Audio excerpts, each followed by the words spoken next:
Hello, Ritu's റെസിപ്പിയിലേക്ക് എല്ലാവർക്കും സ്വാഗതം. ഇന്ന് ഞാൻ ഉണ്ടാക്കാൻ പോകുന്നത് പഴം നരിച്ചതാണ്. വളരെ ഈസി ആയൊരു സ്നാക്കാണ് കേട്ടോ. എല്ലാവരും ഒന്ന് ഉണ്ടാക്കി നോക്കുക. ഫില്ലിങ്സ് റെഡിയാക്കാനായിട്ട് നമ്മളിവിടെ ഒരു ഫ്രൈങ് പാനിലേക്ക് ആവശ്യത്തിന് ഗീ എടുത്തിട്ടുണ്ട്, അതായത് നെയ്യ്. അതിലേക്ക് നമ്മൾ കാഷ്യൂസ് ഇട്ട് കൊടുക്കുകയാണ്. അണ്ടിപ്പരിപ്പ് ഇടുന്നുണ്ട്. ജസ്റ്റ് ഒന്ന് നമുക്ക് റോസ്റ്റ് ചെയ്തെടുക്കാം. അണ്ടിപ്പരിപ്പ് ഇടുമ്പോൾ ജസ്റ്റ് ഒന്ന് പൊട്ടിച്ചിട്ടാൽ നന്നായിരിക്കും കേട്ടോ. കുറച്ച് നമ്മൾ ഫില്ലിങ്സ് ഒക്കെ ഒന്ന് നരിക്കുമ്പോൾ കുറച്ചുകൂടി നന്നായിട്ട് കിട്ടും. ഇതിലേക്ക് മുന്തിരി ഇട്ട് കൊടുക്കാം. എന്നിട്ട് ഇതൊന്ന് ഫ്രൈ ചെയ്ത് കൊടുക്കാം. ഇതിലേക്ക് 1 കപ്പ് അളവിൽ ചിരകിയ തേങ്ങയാണ് നമ്മൾ ഇടുന്നത്. എന്നിട്ട് നന്നായി മിക്സ് ചെയ്ത് കൊടുക്കാം. ഒന്നുകൂടി റോസ്റ്റ് ചെയ്ത് കൊടുക്കണേ. തേങ്ങ നല്ല ബ്രൗൺ കളർ ആവുന്ന വരെ നമുക്കൊന്ന് ഫ്രൈ ചെയ്യാം എല്ലാം കൂടി.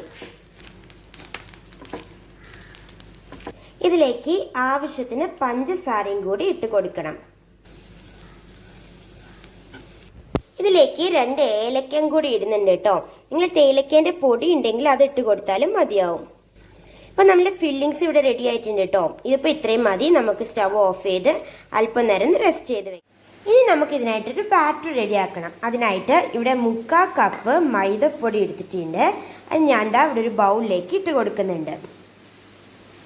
ഒപ്പം ആവശ്യത്തിനൊരു നുള്ളു ഉപ്പ്, ഒരു നുള്ളു മഞ്ഞൾപ്പൊടി, ഒരു 1/4 ടീസ്പൂണോളം പഞ്ചസാരയും ഇത്രയൊക്കെ ഇട്ട് ലേശം വെള്ളം ഒഴിച്ച് നമുക്കൊന്ന് മിക്സ് ചെയ്യണം.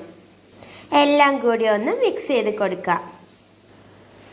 ഇതുപോലെ നമ്മൾ ബാറ്റർ റെഡി ആവണം. ഇതിപ്പോൾ ഇവിടെ മീഡിയം സൈസിലൊരു മീഡിയം പഴുപ്പില്ല നേന്ത്രപ്പഴം എടുത്തിട്ട് 5 നേന്ത്രപ്പഴം ഞാനിവിടെ തോലൊക്കെ കളഞ്ഞ് വെച്ചിട്ടുണ്ട്.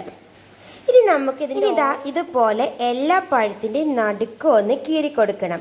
കീറുമ്പോൾ പ്രത്യേകം സൂക്ഷിക്കേണ്ടത് ഒന്നായിട്ട് മുറിച്ച് പോവരുത് കേട്ടോ. പഴം ജസ്റ്റ് ഒന്ന് ഇങ്ങനെ ഒന്ന് കീറി കൊടുക്കാനേ പാടുള്ളൂ. ഇതുപോലെ എല്ലാ പഴത്തിനും ചെയ്യണേ. ഇതുപോലെ എല്ലാ പഴവും ഒന്ന് കത്തി കൊണ്ടൊന്ന് കീറി കൊടുക്കുക. ഇനി ഓരോ പഴത്തിലേക്കും നമ്മൾ ഉണ്ടാക്കി വെച്ച ഫില്ലിങ്സ് ആഡ് ചെയ്ത് കൊടുക്കുക കേട്ടോ.